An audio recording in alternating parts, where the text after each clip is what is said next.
أعوذ بالله من الشيطان الرجيم بسم الله الرحمن الرحيم وكأي من قرية عتت عن أمر ربها ورسله فحاسبناها حسابا شديدا وعذبناها عذابا نكرا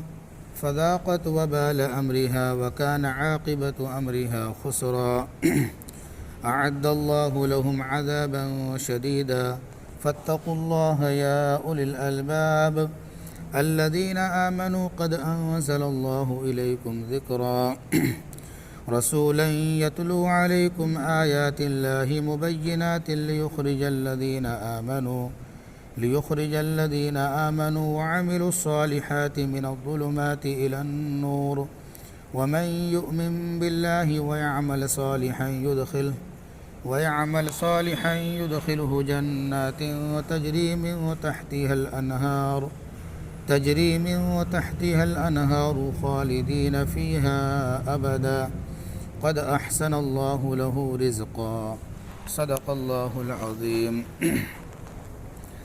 اللہ رب العزت کا بے انتہا فضل و کرم بڑا احسان ہوا کہ اللہ رب العزت نے ہم سب کو عشاء کی نماز جماعت کے ساتھ ادا کرنے کی توفیق عطا فرمائی، اور اسی طریقے سے اللہ رب العزت نے ہم سب کو تھوڑی دیر بیٹھ کر قرآن مجید کی مختصر تفسیر سننے کا موقع نصیب فرمایا۔ جن آیتوں کی تلاوت کی گئی ہے یہ سورۃ الطلاق کی آیتیں ہیں،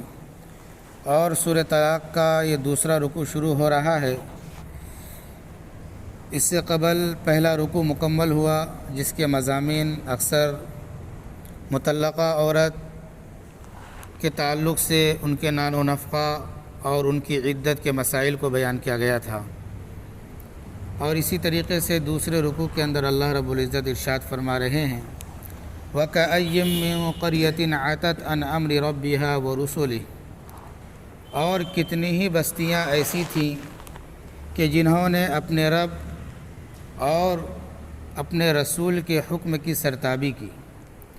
فحاسبناها حسابا شدیدا، تو ہم نے ان کا سخت حساب لیا۔ وعذبناها عذابا نکرا، اور ہم نے ان کو عذاب دیا،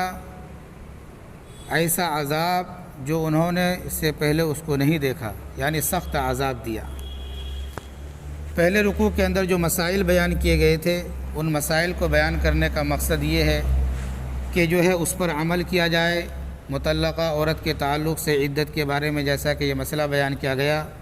کہ مطلقہ عورت اپنی عدت کو اپنے شوہر کے گھر میں گزارے گی، اور اسی طریقے سے شوہر کی ذمہ داری ہے کہ اس کے سکنے کا انتظام کرے، اس کے نان و نفقے کا انتظام کرے۔ یہ اللہ کے احکام ہے، اللہ نے یہ حکم دیا ہے، یہ اس پر عمل کریں۔ اور عورت بھی جو ہے اپنی عدت کو، مطلقہ عورت جو ہے خاص طور پر اپنی عدت کو جو ہے ادھر ادھر گزارنے کے بجائے اپنی عدت کو جو ہے شوہر کے گھر کے اندر کیا کرے، گزارے۔ اسی طریقے سے بیان فرمایا گیا کہ اللہ کے احکام ہیں، اگر کوئی اللہ کے احکام سے سرتابی کرے، نافرمانی کرے، تو اللہ تعالیٰ جو ہے ان کو سخت طریقے سے پکڑتے ہیں، اور ان کو جو ہے سخت جو ہے ان کے اوپر جو ہے اللہ کا جو ہے عتاب نازل ہوتا ہے۔ اسی کو اللہ رب العزت نے دوسرے رکوع کے اندر بیان فرمایا ہے کہ کتنی ہی بستیاں ایسی تھیں کہ انہوں نے جو ہے اللہ کے حکم کی اور رسول کے حکم کی سرتابی کی، نافرمانی کی، اللہ کے حکم کی نافرمانی کی، رسول کے حکم کی نافرمانی کی، تو اللہ نے کیا کیا؟ نافرمانی کے طور پر ان کو یوں ہی چھوڑ نہیں دیا۔ کتنی ہی بستیاں ایسی تھیں، اس سے مطلب یہ کہ اس سے پہلے جو قومیں گزری ہیں وہ بھی مرادیں ہیں کہ جو ہے بہت ساری قوموں کے اوپر جو ہے مختلف قسم کی نافرمانی کی بنا پر جو ہے مختلف قسم کے ان کے اوپر کیا ہوئے، اللہ کے جانب سے جو ہے ان کے اوپر عذاب کو نازل کیا گیا ہے۔ اور اسی طریقے سے فرمایا گیا کہ ہم نے ان کا سخت جو ہے حساب لیا، حساباً شدیدہ، سخت حساب کے تعلق سے مفسرین کرام نے بیان فرمایا ہے کہ دنیا کے اندر مختلف قسم کے حالات اور مصائب کے وہ شکار ہوئے کہ جو ہے نافرمانی کی بنیاد پر کبھی ان کو جو ہے عذاب کے ذریعے ہلاک بھی کیا گیا، اور کبھی مختلف قسم کے مصائب کے جو ہے بھوک کی شدت اور جو ہے قحط سالی اور اسی طریقے سے طرح طرح کی مصیبتیں جو ہے ان کو جو ہے اللہ رب العزت نے مصیبتیں ڈال کر ان کو گھیرا نافرمانی کی بنیاد پر۔ اور فرمایا گیا وَعَذَّبْنَاهَا عَذَابًا نُكْرًا، اور ان کو سخت ترین عذاب کے اندر مبتلا کیا گیا۔ یہ دنیا کی زندگی کے اندر بھی مبتلا کیا گیا ہے اور آخرت کے اندر بھی سخت عذاب ان کے اوپر کیا ہے، آنے والا ہے۔ پھر آگے اللہ رب العزت نے بیان فرمایا فذاقت وبال امرها، انہوں نے اپنے کرتوتوں کا مزہ چکھ لیا۔ بعضوں کو اللہ تعالیٰ دنیا ہی کے اندر ان کے برے اعمال کا، نافرمانی کا مزہ دنیا کے اندر چکھا دیتے ہیں، اور جو ہے آخرت کے اندر تو چکھنا ہی چکھنا ہے، لیکن دنیا کے اندر بھی جو ہے نافرمانی کی سزا اللہ تبارک و تعالیٰ بعض دفعہ دیتے ہیں۔ اسی کو بیان فرمایا گیا فذاقت وبال امرها، انہوں نے اپنے کرتوتوں کا مزہ چکھ لیا۔ وکان عاقبۃ امرها خسرا، اور ان کا انجام کار نقصان ہی رہا۔ یعنی دنیا کے اندر اللہ کی نافرمانی کے ساتھ زندگی گزارے اور جو ہے اللہ کے حکم کی سرتابی کی، تو جو ہے اللہ تبارک و تعالیٰ نے ان کے انجام کو نقصان ہی نقصان میں رکھا، کہ دنیا کے اندر کی جو پلاننگ تھی اللہ کے حکم کے خلاف کرنا، اللہ کے حکم کے خلاف چل کر جو ہے نئی نئی سازشیں اور نئی نئی پلاننگیں تھیں، اللہ نے ان کو فیل کر دیا ہے، اور فرمایا گیا کہ ان کا انجام کار نقصان ہی رہا دنیا کے اعتبار سے بھی۔ پھر آگے بیان فرمایا گیا اعد اللہ لہم عذابا شدیدا، اللہ نے ان کے لیے دردناک عذاب تیار کر رکھا ہے۔ دنیا کے اندر چھوٹی چھوٹی قسم کے عذاب تو ہیں ہی ہیں، لیکن اسی پر بس نہیں، بلکہ بتایا گیا کہ ان کے لیے دردناک عذاب تیار کر کے رکھا گیا ہے۔ دردناک عذاب سے مراد کیا ہے؟ جہنم کی آگ ہے، جہنم کا عذاب ہے۔ جہنم کے اندر مختلف قسم کے جو عذابات ہیں، وہ عذاب یہاں پر مراد ہے کہ اللہ نے جو ہے اخروی عذاب کے اندر بھی اس کو مبتلا کرے گا نافرمانی کی بنیاد پر۔ دنیا کے اندر بھی جو ہے عذاب آئے گا، لیکن اصل عذاب آخرت کے اندر ملنے والا ہے۔ اصل عذاب کہاں ملنے والا ہے؟ آخرت کے اندر ملنے والا ہے۔ اور بعض دفعہ کسی کو اگر دنیا کے اندر نافرمانی کی بنیاد پر عذاب نہیں ملا تو آخرت کے عذاب سے وہ بچنے والا نہیں ہے۔ تو فرمایا گیا کہ اعد اللہ لہم عذابا شدیدا، تو ہم نے ان کے لیے دردناک عذاب تیار کر رکھا ہے۔ پھر آگے بیان فرمایا گیا فاتقوا اللہ یا اولی الالباب، اے عقل والو، اے دانش مندو، الذین آمنوا، جو ایمان لائے ہو، اللہ سے ڈرو، اللہ سے ڈرو اے عقل والو جو ایمان لائے ہو۔ تو اصل میں عقل مند وہی ہے، عقل والا وہی ہے، دانش مند وہی ہے جو اللہ پر ایمان لائے اور جو ہے اللہ سے ڈرے اور تقوی کی زندگی کو گزارے۔ پھر آگے بیان فرمایا گیا قد انزل اللہ الیکم ذکرا، کہ ہم نے یعنی اللہ نے تمہاری جانب جو ہے ذکر کو نازل فرمایا ہے، ذکر کو نازل فرمایا ہے۔ ذکر سے مراد یہاں پر کیا ہے؟ بعض مفسرین کرام نے لکھا ہے کہ ذکر سے مراد قرآن مجید ہے۔ ذکر سے مراد کیا ہے؟ قرآن مجید ہے، جیسا کہ ذکر کے تعلق سے قرآن مجید کے تعلق سے دوسرے مقام پر بیان فرمایا گیا کہ انا نحن نزلنا الذکر وانا لہ لحافظون۔ یہاں پر ذکر سے مراد قرآن مجید ہے کہ ہم ہی نے قرآن مجید کو نازل کیا ہے اور ہم ہی قرآن مجید کی کیا ہے؟ حفاظت کرنے والے ہیں۔ تو بعض مفسرین نے لکھا ہے کہ ذکرہ سے مراد یہاں پر جو ہے قرآن مجید ہے، اور بعض مفسرین نے کہا کہ ذکرہ سے مراد اللہ کے رسول علیہ السلام کی ذات گرامی مراد ہے، کہ اللہ کے رسول علیہ السلام سرتاپا سر وہ ہے ذاکر تھے، ذکر کرنے والے تھے، اور اسی چیز کی طرف لوگوں کو کیا ہے؟ بلانے والے تھے، اللہ کی طرف یاد دہانی کرانے والے تھے۔ تو اسی کو جو ہے بعض مفسرین نے لکھا ہے کہ ذکرہ سے مراد جو ہے اللہ کے رسول کی ذات مراد ہے، اور بعض نے لکھا ہے کہ قرآن مجید مراد ہے۔ بہرحال آگے چل کر بیان فرمایا گیا رسولا یتلو علیکم آیات اللہ مبینات لیخرج الذین آمنوا وعملوا الصالحات من الظلمات الی النور۔ لیکن ایک بات ذہن میں رکھیں، یہاں پر ذکرہ سے اکثر مفسرین کا کہنا قرآن مجید ہی ہے۔ بہرحال فرمایا گیا کہ یہ وہ رسول ہیں جو تم پر اللہ کی آیتوں کو جو ہے تلاوت کرتے ہیں، جو تم پر اللہ کی آیتوں کو مبینات واضح طور پر صاف صاف کیا کرتے ہیں؟ تلاوت کرتے ہیں۔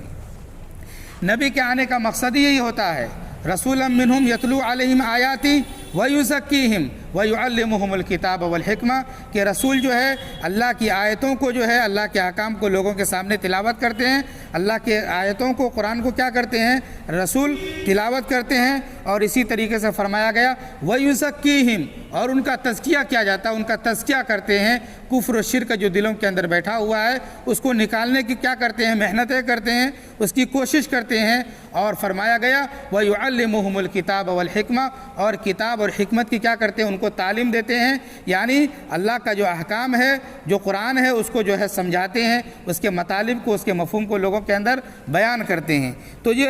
انبیاء کے آنے کا کیا ہے، یہ مقصد ہے۔ یہاں پر خصوصی طور پر رسولہ سے مراد محمد عربی صلی اللہ علیہ وسلم کی ذات گرامی مراد ہے، اسی کو بیان فرمایا گیا کہ یہ رسول جو ہے تم پر اللہ کی آیتوں کی تلاوت کرتے ہیں واضح طور پر، صاف صاف، لیخرج الذین آمنوا وعملوا الصالحات من الظلمات الی النور، تاکہ وہ لوگ جو ایمان لائے اور اچھے اعمال کریں، جو لوگ ایمان والے ہیں اور عمل صالح کرنے والے ہیں، من الظلمات الی النور، ان کو جو ہے ظلمات سے نور کی طرف لے جائیں، یعنی اندھیریوں سے نور کی جانب لے جائیں۔ ظلمات سے مراد کفر و شرک ہے،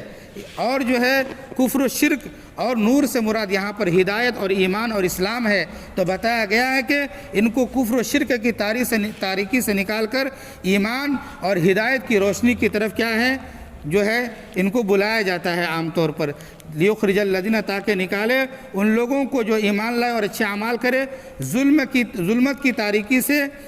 نور کی جانب ان کو لے کر جائیں۔ دوسرے مقام پر بھی اللہ رب العزت نے بیان فرمایا ہے قرآن مجید کے اندر کہ اللہ ولی الذین آمنوا یخرجہم من الظلمات الی النور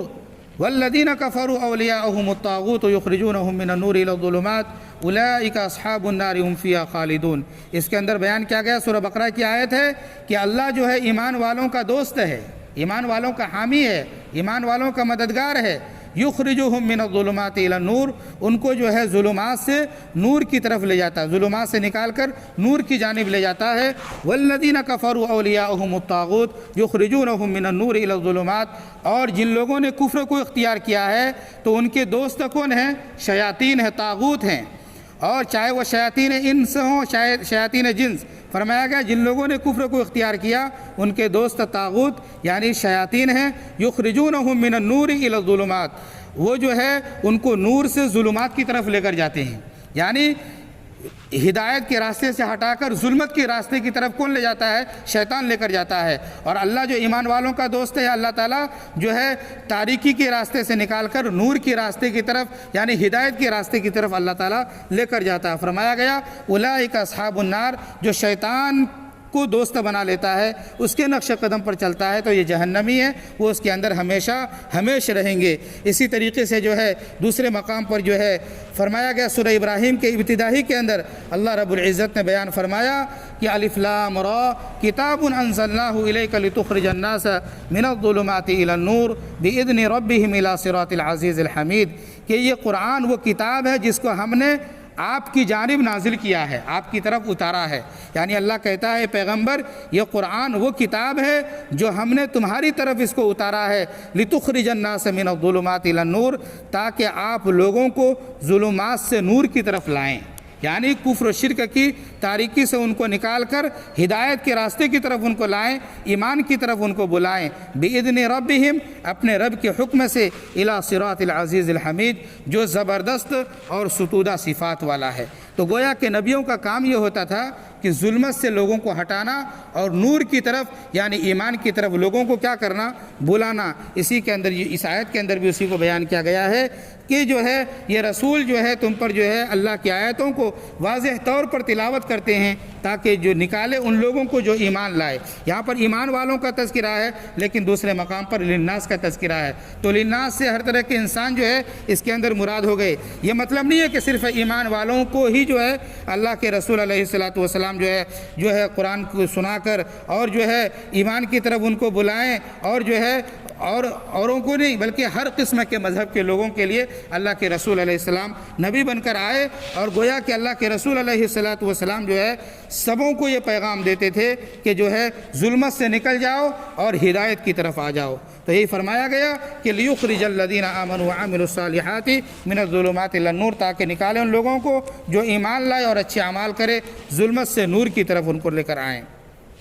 اور آگے بیان فرمایا گیا وَمَن يُؤْمِن بِاللَّهِ، اور جو شخص خالص اللہ پر ایمان رکھے گا، وَيَعْمَلْ صَالِحًا، اور اچھے اعمال کرے گا،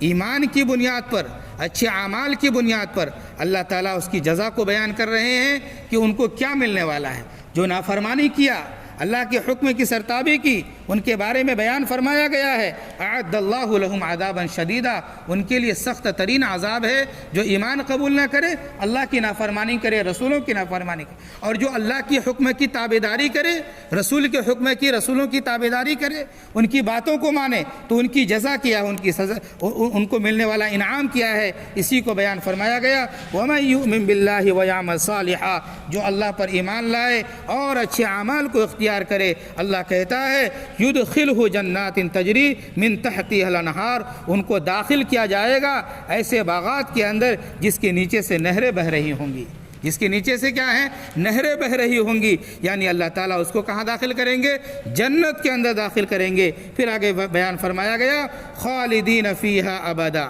اور جنت کے اندر جائیں گے تو کتنے سالوں کے لیے، کتنے ہزار سال رہیں گے، کوئی مدت نہیں، بلکہ اللہ کہتا ہے کسی مدت متعینہ وقت کے لیے جنت میں نہیں جائیں گے، بلکہ فرمایا خالدین فیہا ابدا، جنت کے اندر جو داخل ہوں گے، اس کی نعمتوں سے جو لطف اندوز ہوں گے، وہ ہمیشہ ہمیشہ کے لیے، یعنی ہمیشہ ہمیشہ کے لیے اللہ تعالیٰ کہاں داخل کریں گے، ایمان والوں کو، اعمال صالحہ کرنے والوں کو جنت کے اندر، اور وہ ہمیشہ ہمیشہ جنت کے اندر رہیں گے۔ پھر آگے بیان فرمایا گیا قد احسن اللہ لہ رزقا، ہم نے ان کے لیے جو ہے بہترین پاکیزہ رزق جو ہے رکھ دیا ہے، ان کے لیے کیا رکھ دیا ہے، پاکیزہ رزق، بہترین رزق۔ رزق احسن کیا ہے یہاں پر، احسن اللہ لہو رزقا، کہ اس کے لیے بہترین رزق اللہ نے تجویز کر رکھا ہے۔ بہترین رزق سے مراد جنت کی نعمتیں ہیں، جنت کے رزق ہیں، اور جنت میں ملنے والے انعامات ہیں۔ اسی کو مفسرین کرام نے بیان فرمایا ہے کہ اللہ نے جو ہے بہترین رزق سے مراد یہاں پر یہ بیان فرمایا ہے کہ جنت میں اس کے لیے عمدہ قسم کی جو ہے ان کو نعمتیں ملیں گی۔ بہرحال یہیں تک، آگے ایک آیت رہ گئی، انشاءاللہ کل بیان کیا جائے گا۔ بس اللہ رب العزت سے دعا فرمائیں کہ اللہ تعالی ہم تمام لوگوں کو اللہ کے بیان کردہ قوانین، ان کے احکام کو سمجھ کر اس پر عمل کرنے کی توفیق عطا فرمائے، اور اللہ تعالی ہم سب کو جو ہے نافرمانیوں سے، اللہ کی نافرمانی سے، رسول کی نافرمانی سے، اور جو ہے اللہ تعالی ہم سب کو بچنے کی توفیق عطا فرمائے، اور اللہ تعالی ہم سب کو جو ہے اسلام اور ایمان کی طرف جو ہے ہمیشہ راغب رہنے، اور اپنے ایمان اور اپنے جو ہے ایمان کو جو ہے مضبوط کرنے والے اعمال کرنے کی توفیق عطا فرمائے، اور اللہ جب تک زندہ رکھے اسلام کے طریقے پر زندہ رکھے، اور جب موت کا وقت آئے تو اللہ تعالی ہم سب کا خاتمہ بالخیر فرمائے۔ آمین وآخر دعوانا ان الحمد للہ رب العالمین۔ سبحان اللہ وبحمدہ، سبحانک اللہم وبحمدک، ونشہد ان لا الہ الا انت، ونستغفرک ونتوب الیک۔ سبحان ربک رب العزت عما یصفون، وسلام علی المرسلین، والحمد للہ۔